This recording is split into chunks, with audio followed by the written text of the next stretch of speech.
Well, hi everyone, and welcome to this virtual lecture, The Evolution of Computer Science. There will be a live talk by Franco. During this presentation, feel free to ask any questions via the Q&A button at the bottom of your screen. And at the end of the presentation, I can ask those questions to Franco. But without further ado, I'll now pass over to Franco. Thank you. I can see that there are a few people. So maybe I'll start this session as we start all the sessions at university, and it is to say, let's wait for another couple of minutes to see if anyone else joins. And in the meantime, I'll start sharing my screen. Okay, hopefully you'll be able to see the slides.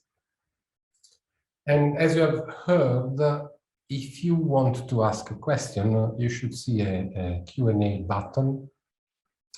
Please use that one. I'll try to keep an eye on the questions as they come up. If I can answer immediately, I'll answer them. Otherwise, I'll postpone them to the end of the talk. And as you can see, it's always good to wait because our attendance has already increased by 33%. So let's wait another minute or so. And maybe I can introduce myself in the meantime. My name is Franco Raimondi, as you can see here. I'm the head of department for the Department of Computer Science at Middlesex University. Hopefully you are here to have an idea of what computer science is and how we teach it at Middlesex University. I'm a professor of computer science, which means that I do a number of things. I teach, of course. I teach one course, which is a third-year option. I also do research. My background is in physics, and then I moved to computer science. And these days, I develop software a lot, and I'm interested specifically in the problem of making sure that the software that people write is correct. So in my research, I investigate methods to detect bugs in software automatically before they go in real products.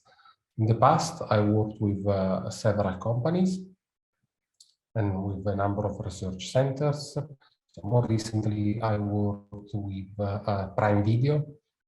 So if you use Prime Video on your TV or on your machines, if there is a bug, please send me an email because there shouldn't be a bug there. And in the past, I worked with other companies such as Orange, BT. I work with NASA in the US on rovers, Mars rovers.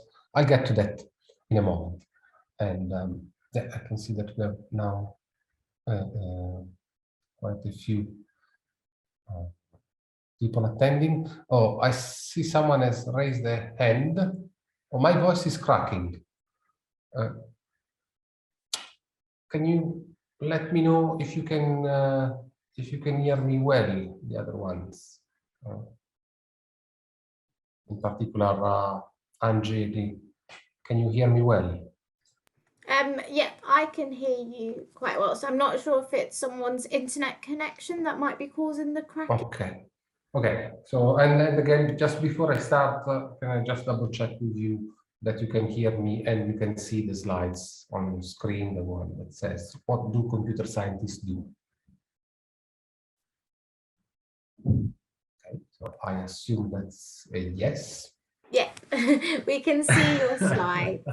Okay, so let me get started at 5 minutes past. It won't take me a full hour. I would like to give you time to answer questions. And if you join after the introduction, I repeat, if you want to ask a question, there is a Q&A button. Please use that one and type your question. I'll try to keep an eye and to answer if I can. Good. So the title of this session is What Do Computer Scientists Do? And it's an outlook in the future of computer science. And it's probably the first lecture that I would give to students when they start university. Okay. So if you come to Middlesex University on your first day, you sit in a big room. Oh, by the way, we are going back on campus next year. So you'll be able to join us on campus, on our beautiful campus. And you sit in this room with other students, and I will start talking about this topic here. So what am I going to talk about today? I'll start by going into what is computer science today, because different people have different views on what it is, so I'll give you my perspective. I'll tell you why I think it's very exciting to study computer science today. And then I will focus specifically on one program, that is the BSc in computer science at Middlesex University. And here I will start telling you how you study that first year of computer science. That's why I'm saying this is the first lecture that you would do at Middlesex University, because it describes what is coming up and how you are supposed to study, how you're supposed to interact with other people and all the material that we deliver. And then I will finish with career paths and options that you have for your career after studying a BSc in computer science at Middlesex University.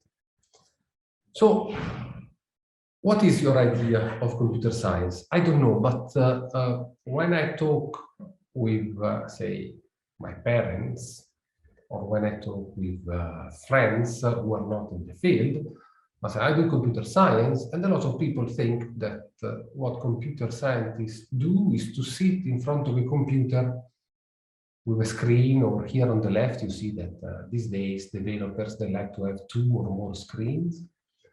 Computer science means typing a lot on a keyboard and developing software to, I don't know, do accounting, to do customer relationship management services, to build websites that people use to buy shoes and stuff like that. That's partially true. It's definitely not something that is false. So it's not that computer scientists don't do that. There are people who develop websites, who develop applications for accounting and so on, but it's not the only thing that computer scientists do, and definitely it's not the only thing that you as a student you are going to study. You will study a number of other things that are slightly different. For instance, I think most of you, you have a mobile phone, and on that mobile phone, you use software. So in addition to standard desktop computers, you are very likely to develop as a computer scientist or to interact with mobile phones. What we have seen in the last 10 years is a convergence convergence. What we have seen is a shift. Instead of accessing internet and accessing applications just through a desktop or a laptop, these days it's very normal that if you have an application, that application runs on a full computer and then on a mobile phone as well. So I was mentioning Prime Video, or think of Netflix, as I said earlier. I think it's kind of expected today in 2022 that if you build something like Netflix, that Netflix should work on a PC, on a laptop, and on mobile phones, and also on smart TVs. So computer science is not just about computers, but it's also about other kinds of devices that we use all day, every day. But don't think just of computers, mobile phones, and smart TVs. Code is all around you. So I'm saying we have self-driving cars, and I'm going into the details of that in a moment. The thing that you see here is a prototype from 2014. I took this picture when I was in the US at the time. Even the smallest car you can buy these days has probably a lot of software in it. A standard car has probably 1 million lines of code in it to control everything from the engine to the entertainment system and so on. And the amount of code that you have keeps increasing. It's pretty standard. Okay. When I say here we have self-driving cars, it's not true that we have cars that you can say, I want to go, I don't know, to Trafalgar Square, and the car, you can go to sleep and the car will take you to Trafalgar Square autonomously. That we don't have. And I think it's quite a long way before we can get there. There are, I'm going a little bit into the details here, but there are 5 or 6 levels of autonomy. So for self-driving cars, level 0 is a car full mechanic, no autonomy at all. The first step is when the car can perform one action. So for instance, the car could keep the distance, a fixed distance from a car in front of you. Okay. Level 2 is when the car can perform multiple actions and the driver can take over. Multiple actions mean, for instance, that the car can keep the lane, even if it's turning left or right, and can keep a distance, a fixed distance from a car in front of you by accelerating and decelerating. So these are two things. When they talk about the Tesla autopilot that you must have heard of in the news, they refer to level 2 autonomy, this thing that I'm saying. Okay, so Tesla cars on autopilot, what they can do is they can stay in a lane once they are in that lane and keep a certain distance from the car in front of you, which is great. If you are on a motorway, basically the car drives itself. However, the problem is that that autopilot disengages if there are strange things happening, so you always need to be ready to take control. And then level 3, 4, and 5. Level 5 means you go in the car, you go to sleep, and you tell the car where you want to go. Why I'm saying this? Because, as I said at the beginning, computer science these days is a little bit about building websites and building accounting software, but it is a lot about this autonomy. And that's what I find exciting. So a lot of developers these days, they go to companies where they build new products that expand how we do things. So cars are the most obvious ones, but I don't know if you recognize this picture. So this picture, I was a bit shocked, but when I was a kid, I thought that a comet, I thought of a comet as something, I don't know, round with a lot of light in the back. And instead, the thing that you see here is a comet. And we have this picture because we managed to send a probe to that comet. The probe was called Rosetta. This is an image from the European Space Agency. And what we managed to do is to build say a robot or a probe that could land on that comet and take scientific measurements. And for me, that's fantastic, because it's like space exploration, but done autonomously with robots. I'll get back to why that one needs to be done autonomously. But this gives you an idea of the capabilities that we have these days. So imagine that this rock that you see here, the size is probably a couple of kilometers, and it moves pretty fast, probably thousands of kilometers per hour. Okay. Let me do an example that you may know better. Do you recognize this picture? Now, that's a bad thing of not being in class and being online. If when I'm in class, I can ask, do you recognize this picture? And then people start making suggestions on what this thing could be. I don't know, it could be somewhere near the sea, or I'm Italian, it could be somewhere near the sea in Italy. Well, it turns out that this is not sand that you find by the sea. This is sand that you find on Mars. So this is a picture from Mars. It's not a reconstruction, it's an actual picture from Mars. And this was taken by one of the rovers that have been sent to Mars. So as I said, I was involved in the research around this topic.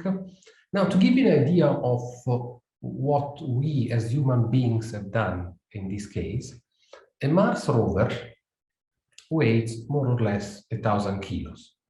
And again, what is 1,000 kilos? 1,000 kilos, again, I'm Italian, is a Fiat 500. So it's a car. Imagine a Fiat 500. What we've done, we sent a Fiat 500 to Mars. Even already saying that, for me, it blows my mind. Now, that Fiat 500 on Mars has a number of things, and those things are, for instance, a camera and other scientific instruments. And now the question could be, well, fine, cool. We are just here on Earth, we send a Fiat 500 to Mars, and we're driving it. We tell the car to move around and take pictures. It's a bit more complicated than that, because Mars is 300 million kilometers away, more or less. Okay? 300 million kilometers away, could be 250, could be 350, depending on where we are with respect to the orbit. Let's make it 300 million. What's the speed of light? Well, it's 300,000 kilometers per second. 300,000 kilometers per second, 300 million kilometers away. It means that an electric signal, whatever, if you have a remote and control that car from here, 300,000 kilometers per second to cover 300 million, it's 1,000 times bigger. So it takes 1,000 seconds for any signal to travel from the Earth to Mars. 1,000 seconds, you do the maths, is 15 minutes roughly. Yeah. 10 minutes is 600 seconds, 15 minutes, 900. So 1,000 seconds is around 16 minutes. Okay, why I'm telling you this? Because imagine that your rover, your shiny new rover, very expensive, that you send to Mars, is moving around and there is an obstacle in front of it. Yeah? You're controlling it from the Earth. And I say, okay, you have to stop. How long does it take? So I said 15 minutes. So it will take at least 15 minutes for the picture of the obstacle to reach you, and 15 minutes for your signal to stop to go back to Mars. That's at least half an hour to send a message to Mars. If you have an obstacle, you need to stop immediately. So you see that you cannot control safely something that is on Mars. From a purely theoretical point of view, it will take you half an hour to receive a message and to reply to that one. And this does not include the fact that on Earth, you may be on the wrong side of the planet because the Earth spins, or the planet Mars spins as well. So you have periods where you cannot communicate and other periods where it takes half an hour. So what do you need to do? You need to build a Fiat 500 car, send it to Mars, and that one needs to be autonomous. It needs to move on its own. How do you do that? With software.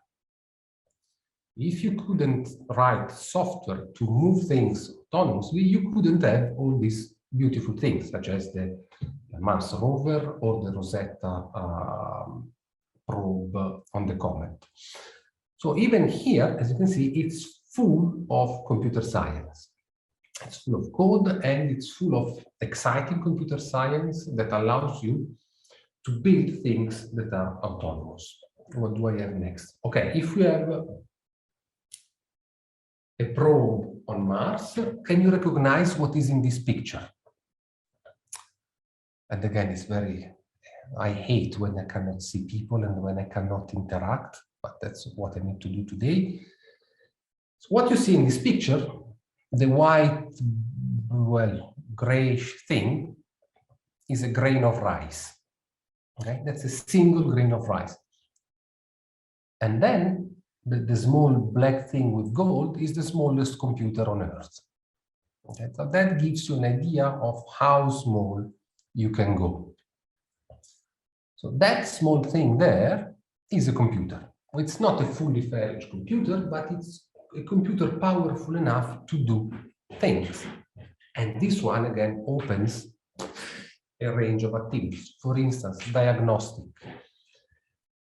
You know, if you have issues with your stomach, what you could do is you put how we call an endoscopy somewhere in, which is not pleasant and so on. But if you add these, you could just swallow. And there are medical companies that are building devices that can just eat and go around you. But this thing here, this is a microcontroller. This has plenty of other applications, not just in the medical device. But the key point is that what I want to remove from your head is the idea that computer science is just about a desktop, a boring office in a corner like this, or a mobile phone. It's about so many things that are way more exciting and that you're very likely to see in your career.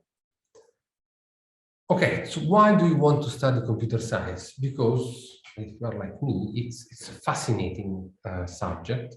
It's multidisciplinary. Multidisciplinary means that you need to interact with a number of other people in different subjects. You need to talk with physicists, you need to talk with people in biology, with medical doctors, to interact with, you name it, engineers, even economists, business people, and so on. And there are plenty of opportunities all around you. Again, you need to remove from your head the idea that if you do computer science, it means that you sit in front of a computer and just develop software for computers. This area keeps improving and evolving. It's challenging and it's never boring. I like it. If you do computer science, you also need to learn that you will need to keep learning. It's not that you come here, you learn something, and you will apply what you learn for the rest of your life. It doesn't work like that in computer science. The field keeps changing. The programming languages that we will use in 10 years, they've not been invented yet. The hardware platform that we will use, even just in 5 years' time, they've not been released yet. So you need to keep learning and learning. You need to be curious and continue study and so on. So the best thing that you can do when you start studying computer science is to study those things that will allow you to learn new things. So we will focus a lot in our BSc Computer Science, especially in the first year, on the basics. And the basics for us are, you'll see them in a moment, we do a little bit of maths, but we also start from electronics. We build circuits. So this picture that you see here is not a random picture from the internet. It's a picture taken from one of our labs. This is a student. The student is building something in hardware because we want students to understand how things are built. So when I showed you that small, the tiny computer here, this is a microcontroller, we want students to understand how that thing works in terms of electronics. So as I was saying, in your first year at Middlesex University, you will get first year of BSc Computer Science. You will get strong foundations because, as I said, the only thing that we know is that things keep changing, and they will change, and you need to be able to learn autonomously. So we'll do electronics, we will do programming, learning the basic concepts of programming that are common across all languages, and we will do the maths that is used for computer science. So we learn about relations, propositional and predicate logic, and we also do the things that you need for machine learning and AI. So that's a bit of algebra. In the second year, you study other programming languages that are closer to the development of a real system.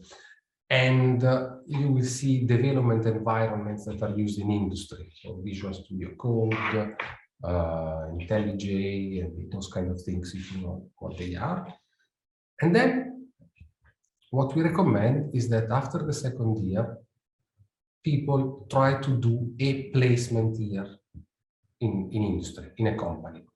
So this placement year, basically you suspend your studies after the second year, you do 1 year in industry, you come back and you complete your third year of studies. And in the third year of studies, you specialize in a certain field because we offer multiple options. I go back to this point of specializing in your third year. Okay, let me now focus on the first year. So what do you do in the first year? I said we provide foundations. Let me explain you how we work in the first year. The first year, we see it as a transition from whatever we have done in the past to the university and specifically to computer science. So we start on Monday with a 2-hour lecture on Monday morning. It's normally 1-hour lecture of what you do during the week, and then 1-hour lecture with lecturers from industry. Okay. Then we have a programming workshop, and in the programming workshop, what we do, we try to use a lot of physical manifestation of computing. For instance, we ask you to write code that can control a robot using tweets.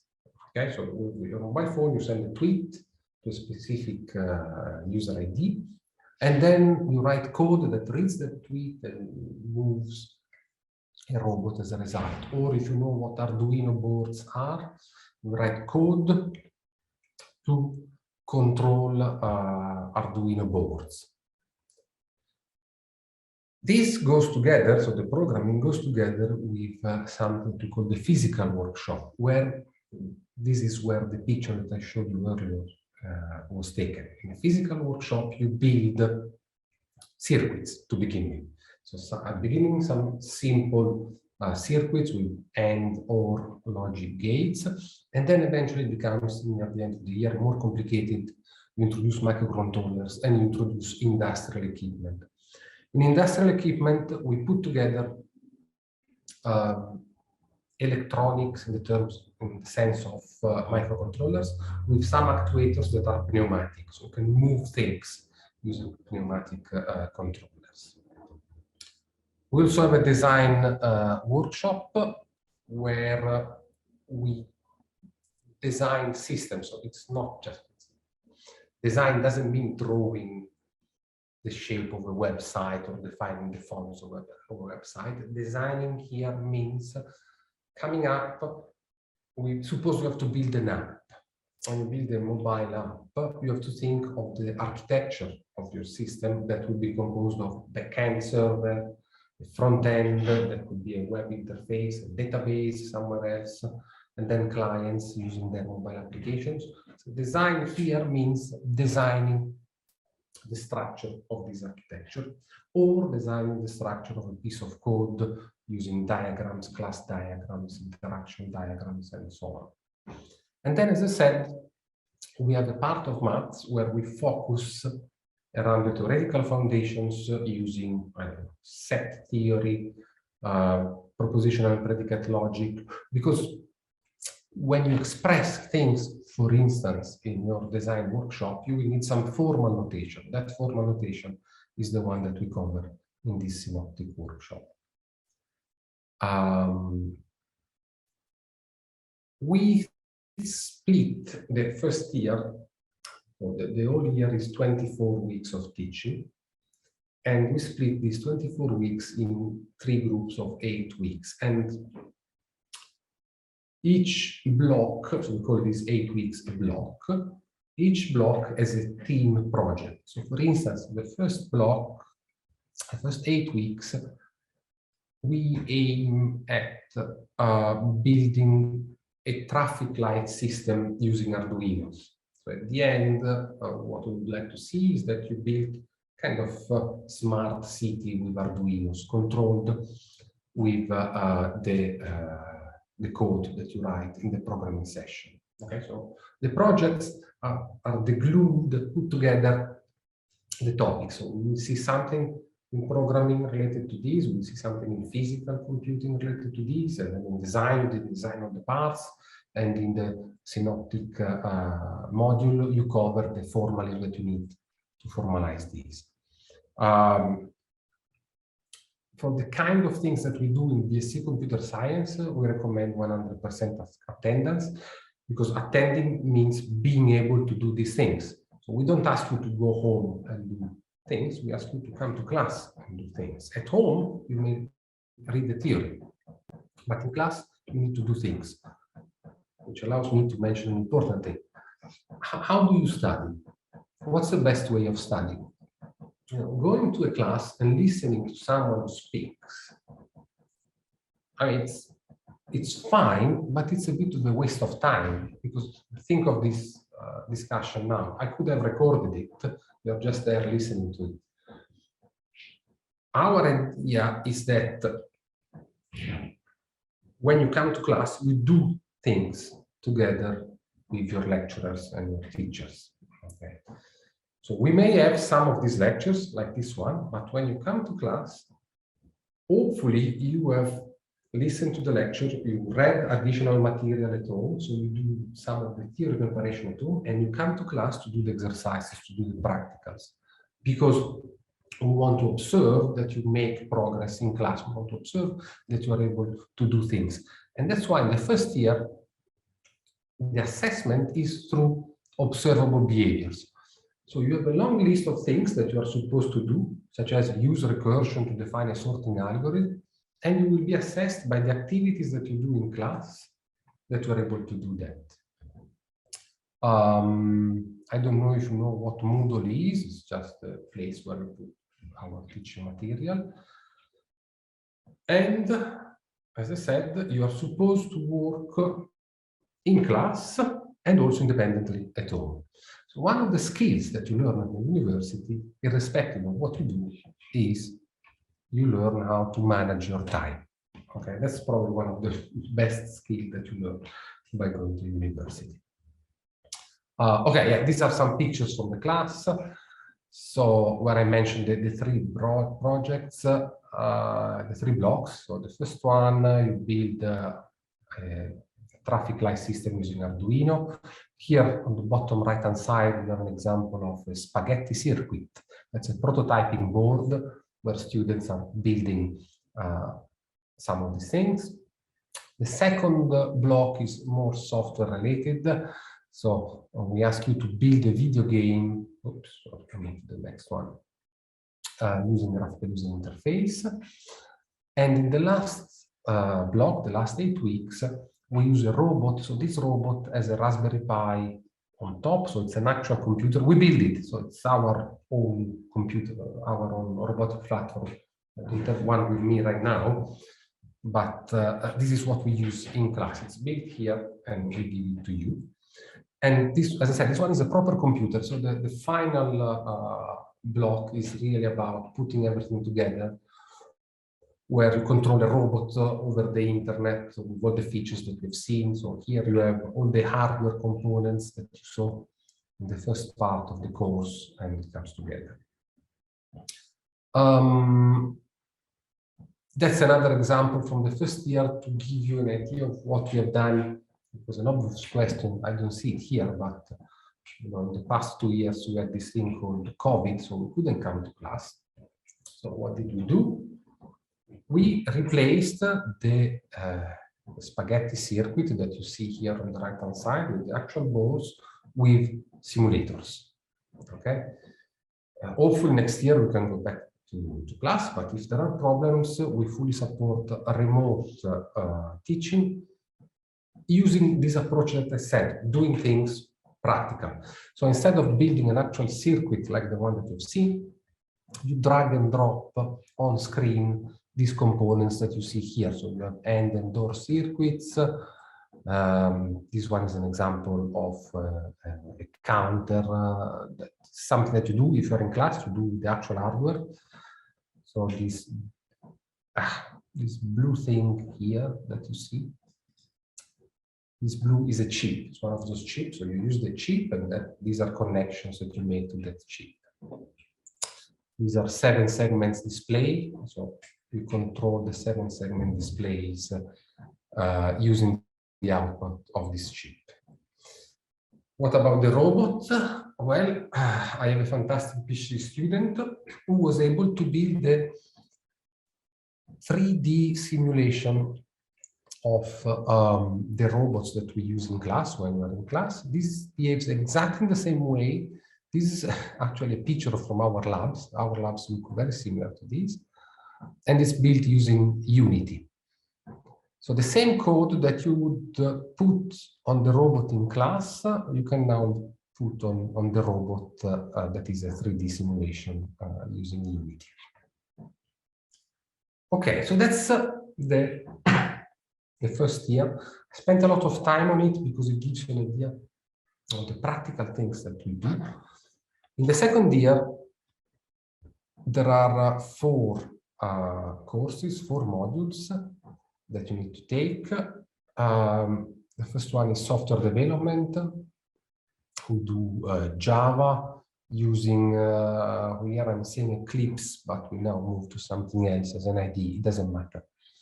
And then we build Android applications using Java. There is a course about operating systems and distributed systems. There is a course on web applications and databases. So here there is front-end development and back-end development. And then we have a module about networking and networking applications. The assessment in the second year is through in-class tests and coursework. We don't have exams. So we don't have end-of-year exams, but you have multiple assessments during the year. The university is moving to what we call an authentic approach to assessment. So all the assessments that you will do in the 3 years, all the assessments, they are always related to things that you will need to do when you finish. Okay, so as part of the assessment, we will ask you to build a piece of code, to submit code, or to build something. It's not an exam where you have to sit down and write what is a recursive algorithm, blah, blah, blah. We don't have that. We assess what you are able to do. So the metaphor that I use typically is, imagine that you are learning to ride a bicycle. How do you assess that someone is able to ride a bicycle? Do you ask them to write 5,000 words about how to ride a bicycle? Or do you ask them, this is a bicycle, ride and show me how you do it? So the assessment approach at Middlesex University is this second one. If you want to assess someone, that someone is able to ride a bicycle, we give them a bicycle, we say ride, and don't write an essay about a bicycle. Okay, so that's the second year. And again, if you do BSc Computer Science, the path is essentially fixed. In the third year is where you have options. A few slides ago, I said you specialize in the third year. So now I'm talking like Franco, my personal recommendation. My suggestion for everyone starting the university, forget it, computer science, whatever you want to study. My suggestion is wait before you specialize. Don't start something that is very specific and will not allow you to move out of that field. Okay. People may say, oh, I'm interested in building AI and machine learning applications. It's very likely that you don't even know what it is or what it means. So my suggestion is do the 2 years. At the end of the second year, you will have the option of selecting your final year options, modules. And we have a range of things. Of course, we have AI, we have machine learning, human-computer interaction. I teach testing and verification because that's what I like, or software development. We have courses in robotics, advanced networking, mobile development, and so on. So after 2 years, ideally after 2 years and the placement, you have a clearer idea of what it means to build a mobile application, or you have a clearer idea of what it means to work with robotics. Robotics, for instance, is a very dirty field, because there is the theory that you want to build a robot, and then you build a robot and it doesn't work. And it doesn't work because the wheels are not correctly aligned. It doesn't work because one wheel has a bit of friction more than the other one. So you give the wheels the same speed, but the robot moves in this way because this wheel doesn't spin in the right way. So robotics has a lot of, I can say, interaction with the physical environment. And maybe you don't appreciate that. And you say, oh no, I don't like, I hate using screwdrivers and so on. And you didn't know, and you took something that requires a lot of it. So as I say here, in a BSc Computer Science at Middlesex University, you have a lot of time to decide what you want to do. The third year is the year where I suggested you specialize. So you identify the area that you like, you will take some modules, and more importantly, in the final year, you have to do the so-called final year project. The final year project, you are more or less free to decide the topic. You should choose that topic wisely, because that topic is what you can put on your CV, and then you can go out and apply for jobs and say, yes, I want to be a mobile developer. I give you a witness that I'm able to already do great things, because as part of my final year project, I built a mobile app that allows you to track your movement and your diet and things like that. That app works on multiple devices. It has some native code, and it's built in a framework, and the backend is this and that. So your final year project is probably your best story to find a job. If you want to do a master, your final year project and your final year modules will allow you to move in the direction of that master. If you want to do research, you can do a more research-oriented topic. But the key message here is the first 2 years, you will get an idea, you build solid foundations, and then you specialize in the third year.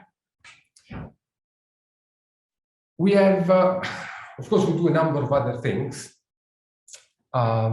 For instance, we participate in competitions, robotic competitions. So we had people going to Switzerland because they built a robot, and they were in their first year, and they were competing against master students. That was amazing for me. We have a number of students who do placements in their after the second year. I'm personally involved with research projects in collaboration with companies through this. KTP means knowledge transfer partnerships, and also summer internships. If you think of the future, what you could do in the future, as I said, I hope I convinced you that it's not just sitting in front of a computer and building an accounting software or a website. Yes, there is software development. Software development these days is everywhere, not just on computers, but I have a smart watch, so we build software for this. Software in cars, software in planes, software wherever you turn around, smart sensors, and so on. Computer scientists work a lot with hardware companies and complex system engineering, medical and aeronautic domains, for instance. So there is a strong industry in the UK for avionic software. There are a lot of companies based around London where they build software for planes. And I think that takes me to the last slide, and it leaves us for 15 minutes for questions, if you have them. So there is a university website. It's the first one in these slides. There's a department website that has more information about our research activities and what we do.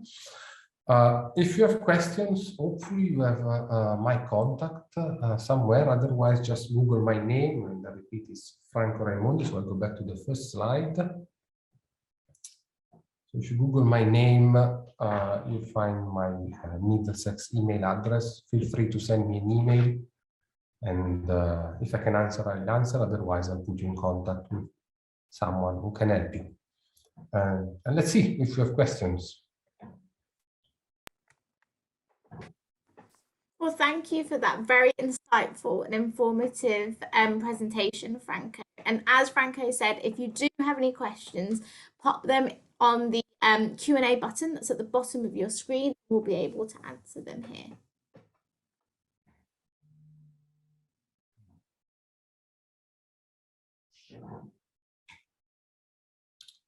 No, I don't see any questions, but I don't see people leaving, so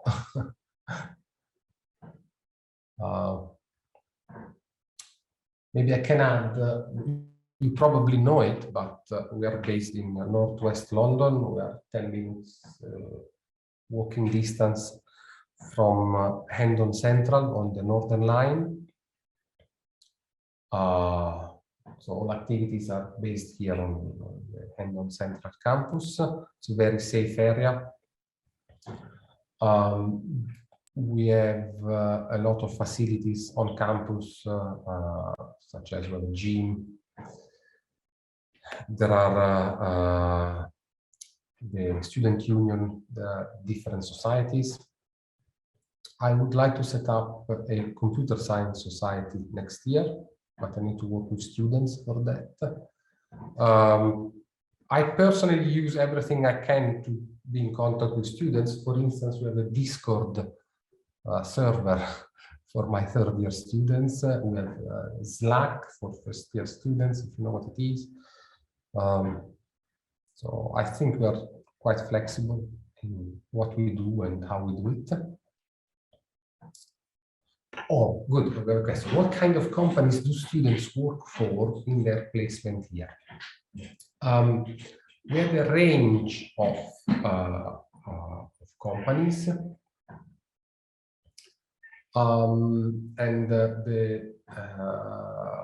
So they go from big ones. We had IBM in the past, for instance.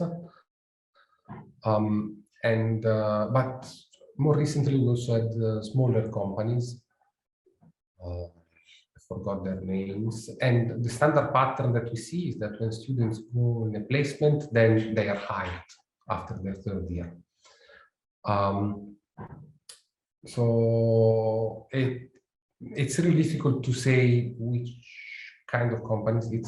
It's a range of companies that cover more or less the whole spectrum. We had people working for Sky recently, which you wouldn't think of as a development company, but they have. Ocado, it's probably the major robotic company in the UK. So it varies a lot. Oh, and we had a student last year going to Nomura, which is a bank in central London. Okay, I have another question here. I've taken mentioned computer science. We do 1 year top up. Unfortunately, I cannot answer that one. But if you email admissions, they are able to tell you if you meet the entry requirements for year 1, or if you need to take a foundation year. A levels, I think the best answer for that one would be to go to the specific course you're interested on, and if you have standard A levels, there are the entry requirements, so you should be able to find answer there. If you are in doubt, again, admissions is the place where you can find information. Yeah. Okay, you answered the 16 years.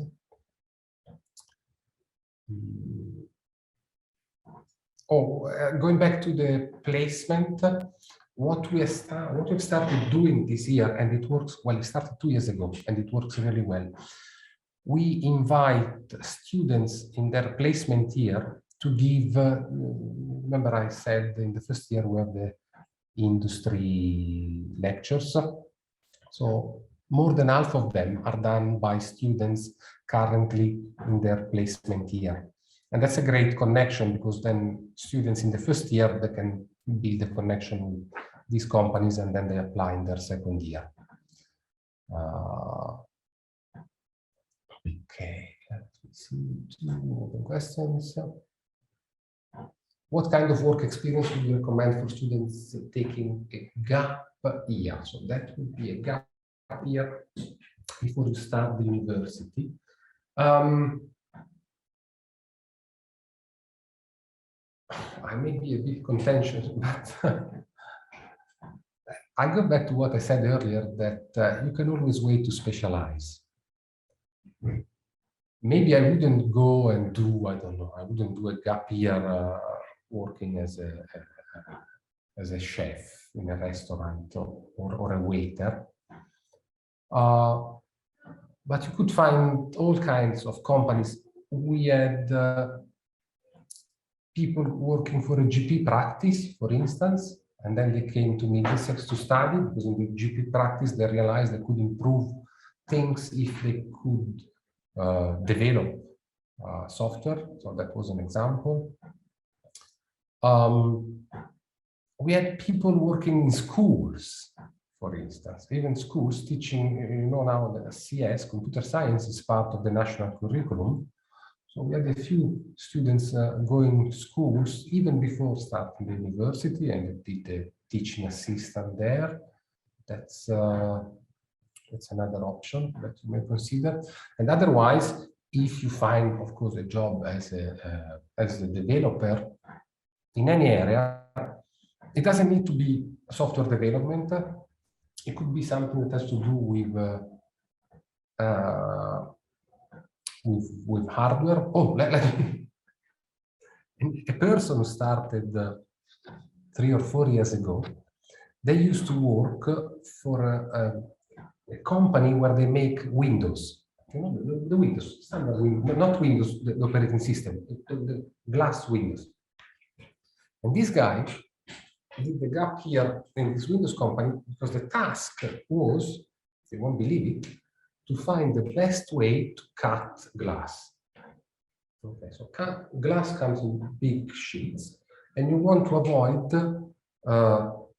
cutting a big piece for a small window. So they try to batch together jobs to reduce the amount of glass that you throw away. Okay, and that's an optimization problem. It's a mathematical and computer science. So he went there to develop a good way to cut the glass. And of course, then he realized, he said, oh, man, I need to study, a bit of maths, and I need to study a lot of computer science, because I need to write code that, given a set of orders, would put them together to find the best way to cut the glass and save on what you cut. So you see, even if you go and work for these kind of companies, it's great.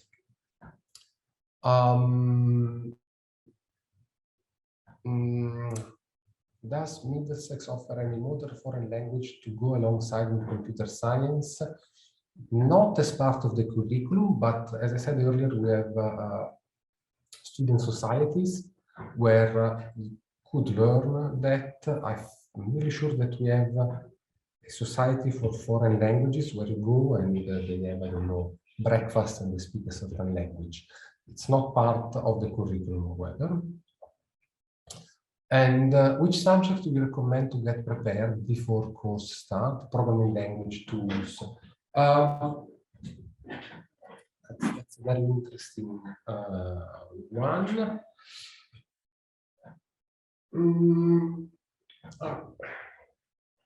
One of the most complicated things to learn that I find difficult, that students find difficult, is something called computational thinking, which is the ability of writing the solution to a certain problem following very precise steps. So a programming language is just a mechanism to translate this computational thinking into something that the computer can execute. So I don't see programming languages as, I'm not going to say you should study Java or you should study C or you should study something else. Because I said the programming language is, imagine you have a concept in mind. If you know German, German is just a way to express that concept. But you could use French, you could use English or Italian. The complicated part is coming up with the concept in your mind. So I would look, rather than a specific language, I would look at books about algorithms. So the standard ones are sorting algorithms, but then you have all the possible data structures such as trees, lists, and so on. So being able to reason about those, it's better than learning the most recent language that can come up. And also, it's not just programming languages, computer science, it's everything that is around the computer. So networking, the ability to understand how you put network computers on a network, how they communicate, protocols. So I would look into those kind of things. And in terms of tools, there are a lot of open tools for development. These days, a lot of people use Visual Studio Code. It has support for multiple languages. IntelliJ. If you want to play with different architectures and infrastructures, so you could use something called Docker. Docker will allow you to install, for instance, Linux on a Windows machine or any virtual environment. VirtualBox is another example. So try to experiment with a different operating system if you can. That's quite useful. Okay, we only have a couple of minutes left. And I repeat, if you have additional questions, feel free to contact me. The contacts are here on screen. And otherwise, I hope to see you soon in September or when we need to start. Well, thank you so much, Franco, again for Thank you. informative and insightful presentation. And yes, if anyone has any other questions, please just email Franco directly or someone from the computer science team. And I hope everyone has a lovely evening. Thank you so much for joining us. Thank you. Bye.